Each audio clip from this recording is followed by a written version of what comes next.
നമസ്കാരം.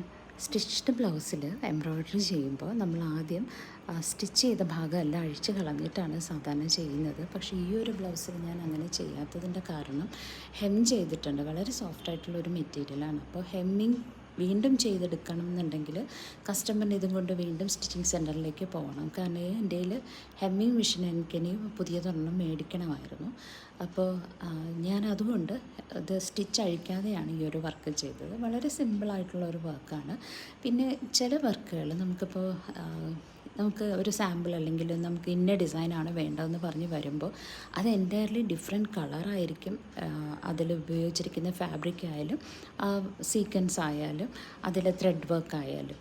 അപ്പം നമ്മുടെ സാരിക്ക് എന്താണോ മാച്ച്, അല്ലെങ്കിൽ നമ്മുടെ സാരിയിൽ ആ ഒരു ഭംഗി സാരിയുടെ ഒപ്പം ചേരുമ്പോൾ ആ ബ്ലൗസിൻ്റെ ഭംഗി എടുത്ത് കാണിക്കുന്ന കളർ കോമ്പിനേഷൻസാണ് നമ്മളെപ്പോഴും കൊടുക്കുന്നത്. അങ്ങനെ കൊടുക്കുമ്പോഴാണ് അത് കുറേ കൂടി ഭംഗിയായിട്ട് തോന്നുന്നത്. കാരണം സിമ്പിളായിട്ട് മതിയെന്ന് പറയുന്നവർക്ക്, ഹെവി ആയിട്ട് വർക്ക് വേണമെന്നുള്ളവർക്ക് നമുക്ക് അതനുസരിച്ചിട്ട് എന്ത് വേണമെങ്കിലും നമുക്ക് ഇൻക്ലൂഡ് ചെയ്യാനായിട്ട് സാധിക്കും.